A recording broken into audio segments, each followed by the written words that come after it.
Hey performer, welcome to the Creatively Performing Arts podcast. Are you ready to get back to your creative passion for singing, acting, and dancing again?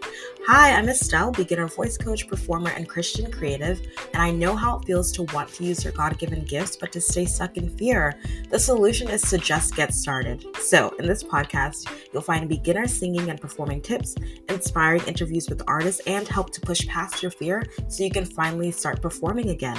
So pause your Broadway playlist and take a vocal rest, because the show is starting and you're the star of it. Let's begin. Hey, welcome back to the podcast. This is Estelle. I'm so excited that you are here. How are you doing today? How's it going? Happy Monday. I hope we are doing well.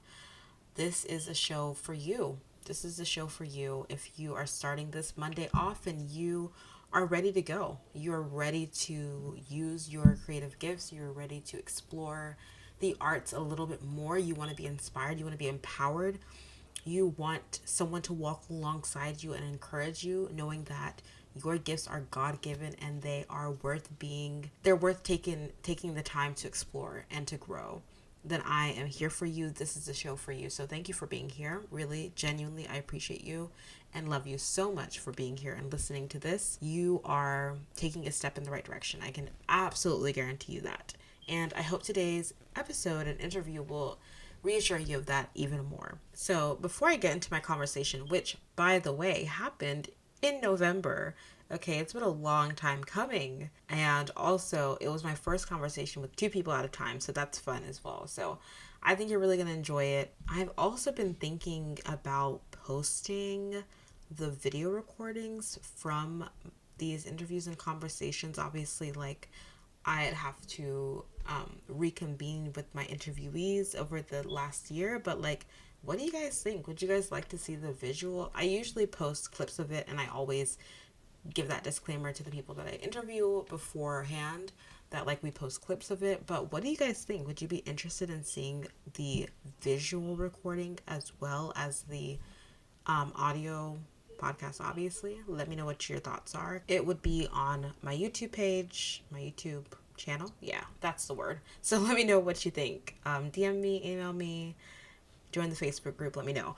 Also, today I want to read a review before we get into the conversation and before I introduce our guest. I want to read a review. I really appreciate every review and rating. It means so much to me and genuinely helps the show as well. Helps us to reach more creative people. If you also want people using their creative gifts around the world, then you even leaving one review is a way to help this show get out there more. So you're actually helping us all reach our goal of being creative and inspiring other people to be creative as well. So please leave a review. It really, really means a lot. I'm going to read this one. It is by App 88 Keys, and the title is Wonderfully Encouraging for Creatives. I'm assuming I'm reading this on my phone and it cuts it off, but wonderfully encouraging. And they said, as soon as I read the description of this podcast, I said out loud, why didn't I know about this before? So many creatives need to hear conversations and inspiring stories from our peers, and this podcast delivers. Love Estelle's positive, practical, and insightful approach to the artistic life. Thank you so much, App 88 Keys. I really appreciate you for dropping this review. I'm so excited that you felt like this was something that was missing and is a need that is being filled. That's the goal. I felt this was missing too, hearing these conversations specifically in the performing arts, specifically from a faith perspective and a perspective of we all have creative giftings that we can explore, and we know that we have these talents. So thank you so much. I'm so glad that you feel like these conversations are delivering. And thank you so much for this kind, generous review. Again, if you take the time, just 30 seconds to leave a quick review, it blesses me so much and helps the podcast. So thank you so much. And thank you for being here once again. Without further ado, let me go ahead and introduce our lovely guest for today. So I'm interviewing Emma Nussbaum and Philip Rast.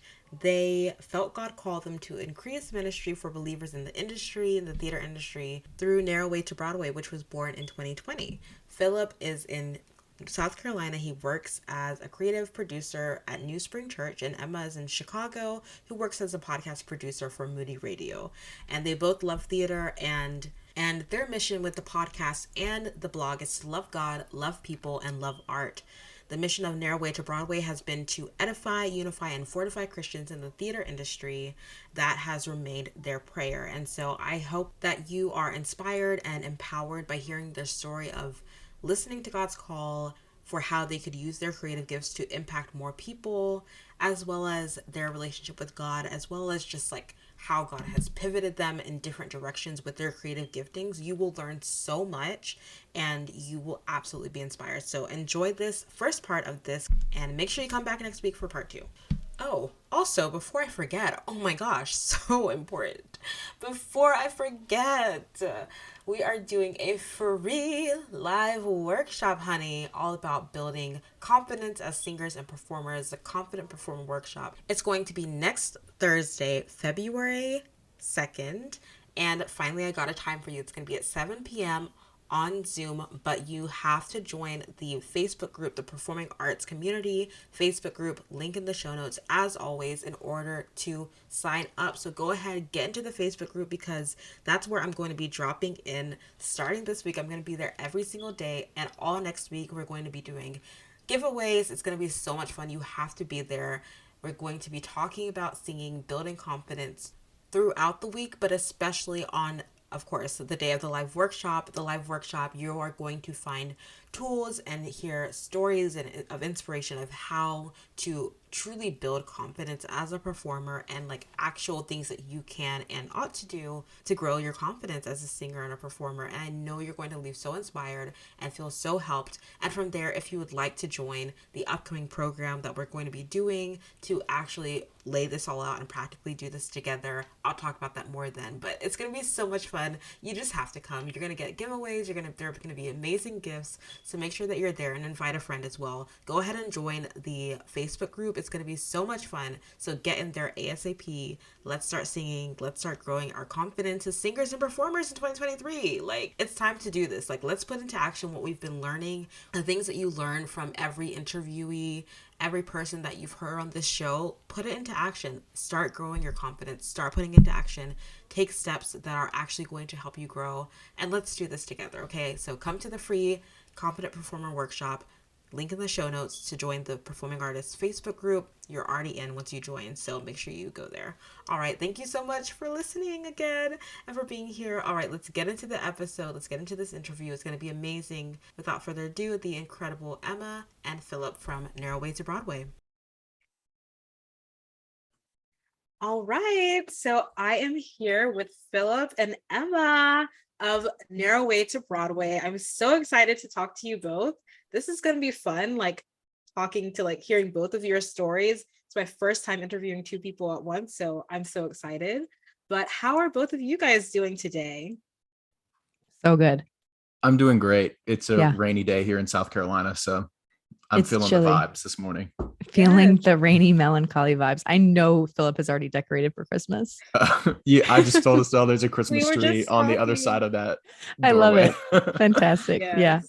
Yeah. A nice Friday here in the Chi. Yesterday it was 70 degrees. Today it is like 40. So I'm disoriented, but good day so far, Estelle. Yay. I'm glad you're having a good day. It's also been kind of rainy today too. So I'm with you there here in North Carolina. But yes, I'm so glad you guys are doing well. I'm excited to get into our conversation today. We're going to start with both of you guys' journey, so you can decide who wants to go first.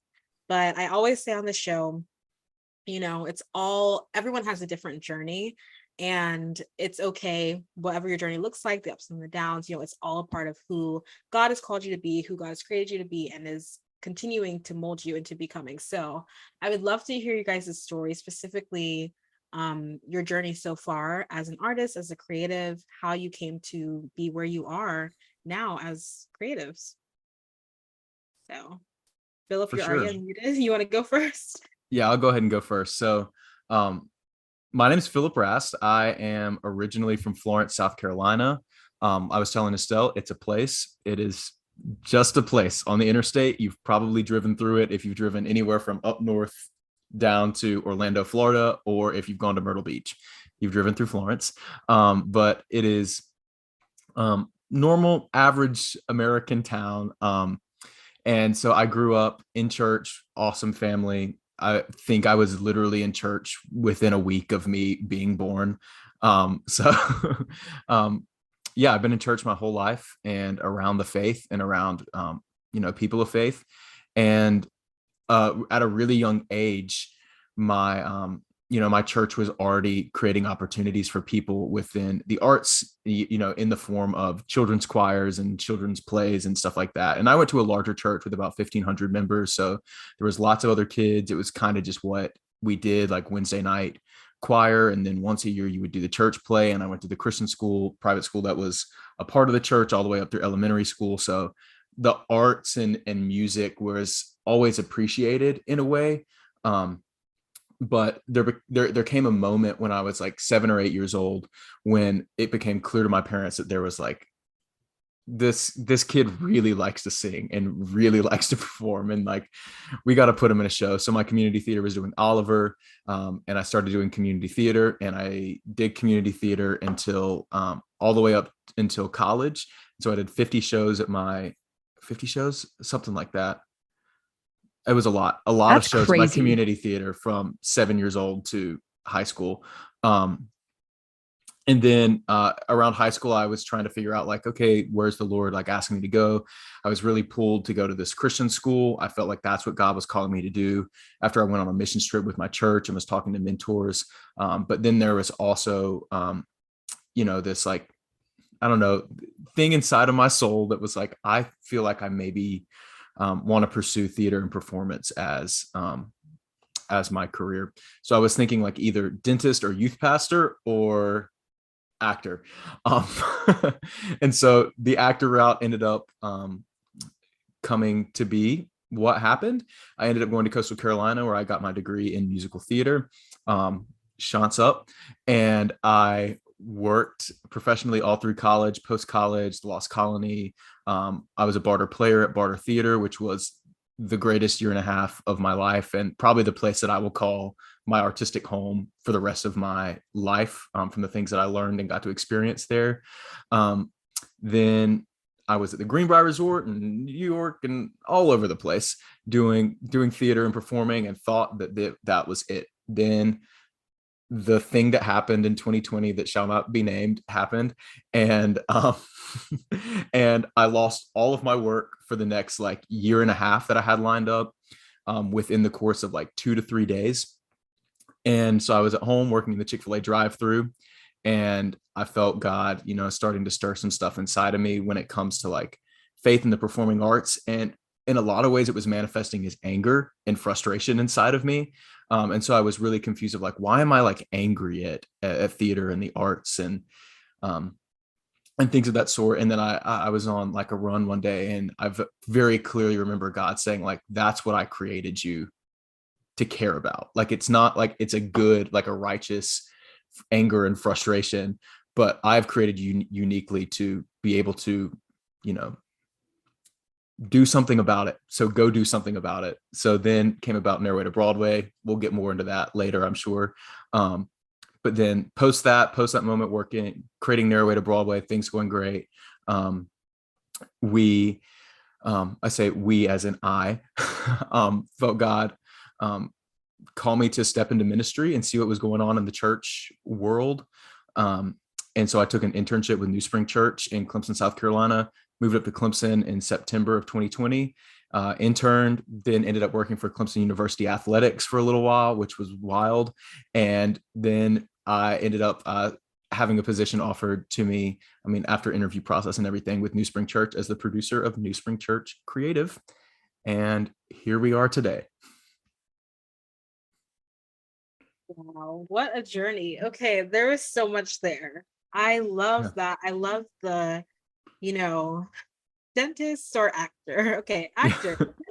And then, sometimes, like you were saying earlier, Emma, when we were talking, before we started recording, you're like, what is God doing? Like, God sometimes kind of, not that he throws a wrench into our plans, but like sometimes he will allow things to happen just to kind of wake us up and shake us, and that, or he'll use those natural occurrences to then show us something else. And I feel like maybe God did that with the ministry, with calling you to ministry, in 2020. And that's just so cool. And then calling you, of course, to start Narrow Way to Broadway, which we'll talk about in a second. But it just goes to show, like, every aspect of our journeys it might in the moment seem like, oh, this is absolutely the end of the world, the end of everything. But God can really make it into something beautiful. So I love that.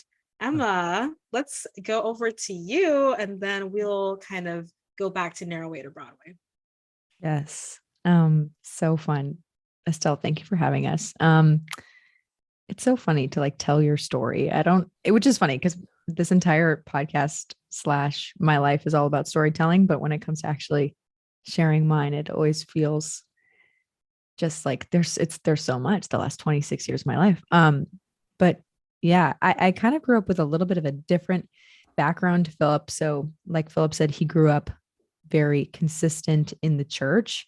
A large part of my story with faith is the fact that I kind of came to faith the same time my parents found like a personal relationship with the Lord. So my parents grew up in the Catholic Church. They would both say that they definitely did not like identify as truly practicing Catholics. They were just like forced to go by their parents, felt very works-based, felt very like conditional in that manifestation of the Catholic Church that they were involved in. So when we moved to Minnesota when I was young, they joined a church, a Baptist church, actually, that they met some amazing community. And they kind of like, my mom always says she had this thought of like, wait, you can be a Christian and like be funny, or you can be a Christian and like have a good time and laugh. Like that was just not her experience. And that's not everybody's experience, but that was just not her experience growing up in a more liturgical Catholic expression. So we started going to church very like on and off when I was a kid. I remember there were long stretches where we would go, but then there were long stretches where we weren't. We were kind of always sussing out other churches my entire upbringing. And we moved a lot. So I moved from Minneapolis to North Carolina when I was young. I moved schools a good bit. So I was just kind of like all over the place. And I think that actually didn't create like kind of Eugene Peterson's idea of like, wait, it's Eugene Peterson, The Long Obedience in the Same Direction, right? I don't know. Okay. He wrote this. Someone wrote a book. Someone wrote a book called, I think that's right. I need to look it up. But there's a book called The Long Obedience in the Same Direction, which just implies like there are kind of like you said, Estelle, like there are ups and downs in this life and there are like hills and valleys, but ultimately like a life of faith is just following the narrow way in a consistent way. Yeah, it's Eugene Peterson. Okay. In a consistent way. And so I didn't really have that consistency. I never had a super consistent church home or a consistent church community. And I didn't know that the richness that could bring or how integral that was to actually practicing Christian community in a daily way or in a weekly way even. So I was kind of like, I was kind of always knew that I wanted to be a Christian and I wanted to have a relationship with God, but I didn't really know how that looked in community. So in parallel, I sort of had these like really not opposing communities necessarily, but my entire life was grown up in these two lanes, and one was in private Christian school and one was in musical theater. So at school, I did anything that had to do with theater, anything that had to do with singing, anything that had to do with dancing. But then I had a very active life in community theater as well. I was a part of Estelle, you're from North Carolina. I don't know if you know of Theater Charlotte. It's the oldest community theater in North Carolina, but it's so old, but it like, I tell people that theater raised me in a lot of ways. I had so much opportunity there, so many sweet, just excellent experiences. And so I always felt like my life was kind of pulled in one way or another, similar to Philip. I kind of always felt like either I have to go the theater route and become this like narrowly focused, like I will trample on anyone to get this dream kind of thing, like really grinding, or I have to just kind of say goodbye to that community and really do the Christian thing. And that was just such a limited view of like what Christianity is, also what God calls us to be, also who God is as like a creative being, creative God. So I just was like misinformed. I was just a little bit ignorant. And I didn't know the richness and the depth. And so my senior year of college or high school, I had a similar decision to make with Philip. So I ended up hating the musical theater audition process. And I was like, I hate this. And this is what I would be doing with my life. So I'm just like, screw it, whatever. Followed a boy to a public university, basically, and went to University of North Carolina for a year. And immediately, like truly within like a month, I was like, why did I make this decision? And it was just tough. It was tough for me to be at such a big school. A lot of the theater was more like the study of theater and not the practice of theater. So I wasn't actually getting opportunities to really perform. I was in one show the whole year I was there. And similar to Philip previously, I was in like 4 shows a year. I was never not in a show growing up. It was just from show to show to show to show. So that was tough. So then in October of that year, I had been accepted to Coastal Carolina the year before. And I was like, maybe they'll take me. And so I ended up transferring to Coastal Carolina my sophomore year. And truly by the grace of God, like this is not something to be understated or something to be undervalued, because it has formed the people who were there in such a mighty way.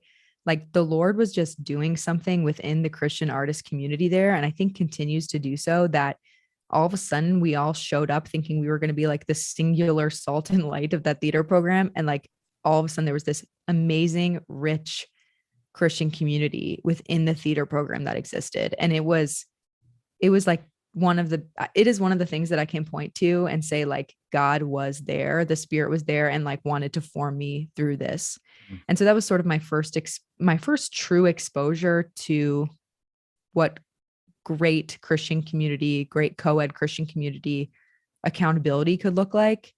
I was involved in starting a chapter of the Light Ministries at Coastal Carolina. So a lot of like female community, which was really great for me because I grew up with brothers, and it was good for me to like interact with women in a fun, beautiful way. Met some of my dearest friends there. Philip and I were roommates for a year. But it was just fun to be around other Christians who had the same passion, who were like, this is why I'm here, actually, is to like be a Christian in the arts. These things work in tandem. They're not opposing lanes or forces like I had grown up thinking. So that's sort of like very high level of my story. I mean, I'm still living out my story. I graduated from Coastal in 2019. I moved to Chicago right away. I had done a contract in Pennsylvania and a week later moved to Chicago. I've lived here for 3 years or 4 years. I moved in August of 2019. I don't know. It's all a blur. Yeah, almost 4 years now. Almost 4 years, which is crazy. And there was a slight intermission there for COVID, which is how Narrow Way to Broadway basically came to be. The portion of that was when all of this happened. But there, yeah. And now I'm just like so blown away by God's faithfulness in the church community that he's given me. I'm so grateful and blessed by the humility and the kindness that I've been shown these last 4 years. I was in a house church for a year, which was amazing. A house church is like, we literally met in someone's home. There were 8 people for a year. We just met, and it was the greatest gift. And then I started going to Holy Trinity Church downtown, which is where I go now, and have met the most amazing people who are so supportive. And kind of my transition out of, not really out of theater, but I currently produce podcasts for Moody Radio, Moody Bible, connected to the Moody Bible Institute. I'm the podcast content manager there, and I've started doing some freelance producing work as well. So I kind of just like stumbled into the podcasting industry as like some kind of person who knew what they were doing, which is just amazing to me. Cause I'm like, I just started this podcast with my friend, like in my childhood bedroom, like 3 years ago. And now like, this is what I do with my life. So through all of it, grateful I'm here. living my life. Still aching and missing theater a lot though. So I'm curious to just say those words, speak those words, and see what God will maybe do with them in the next couple years. But yeah, that's me, Estelle. That's so good. Thank you for sharing, both of you. There's like this through line through both of your stories of like, well, the through line of community. And then there's this through line of somehow being able to somewhat pivot, when even with you just like, okay, first year in college and then pivoting to another school, to another program, and then look what came out of that. And then of course, Philip, you also pivoting, during COVID, both of you pivoting during COVID. Now both of you are in production, which is kind of cool in different ways. But I think that just takes a lot of courage. Actually, I know that it takes a lot of courage to say yes to God, even in something that seems like small, like transferring college. I mean, I'm sure that felt like a big deal. It feels like a big deal when you're in college to do anything. And so that was not a small thing. Like that to me reflects a level of faith. And like, it's just amazing that you were able to say, both of you were able to say yes to that and not doubt yourselves, not doubt that you were hearing from God, not doubt that God was guiding your path. And that's something that I think a lot of us as people who are creative, who have dreams, who have desires, and sometimes we have like this initial goal of like, for both of you, especially Philip, because you were doing a lot of theater, but even, you were doing a lot of theater throughout, when you were in Chicago. And so you had like this one goal, and then God kind of pivoted you out of that. So sometimes for us as creatives, we're like, oh, we want to do this creatively, we want to do this creatively, but that doesn't always turn out the way that we initially planned that it would. In fact, it probably does, it never does, because we can't see what God sees. But I just love that you have the courage to say yes to what comes next, to what is God saying next. I think creativity takes courage, but I think starting something creative that maybe you haven't done before takes even more courage. And that's why I love the show is, start whatever it is that you're doing creatively, just start today, start small, start as led by the Spirit, and like take that courageous next step. So I love that. Oh my goodness. Don't you love hearing Philip and Emma's story of just faith and letting God lead them to start creative ventures in ways that they weren't expecting? Trust me, you do not want to miss next week's episode, where you're going to hear the rest of the story and how it really all turned out. You're going to hear even more about their story and what happens when you take that courageous step to trust God. So come on back next week. We'll be doing part 2. I love you all. Thank you for being here. Please go ahead and join the performing arts community so that you can automatically be signed up for the free Confident Performers Workshop next Thursday, February 2nd. I can't wait to see you there. This is literally your way to take that courageous first step towards singing and performing in 2023. So let's do it. Thank you so much for being here. Again, have an amazing week, and I'll talk to you later. Thank you so much for listening to another episode of the Creatively Performing Arts Podcast. I hope you feel encouraged, inspired, and truly impacted by today's episode. And if you can think of one person who would love this show, please share this episode with a friend. And if you wouldn't mind going to Apple Podcasts and leaving a review and rating, it will take 30 seconds, and it would truly immensely help the show grow and reach more people who need to use their creative gifts as well. And finally, go to the Performing Arts community on Facebook and join this online free community for you to interact with and connect with other artists. Thank you so much for being here. I appreciate you so much, and I will talk to you later.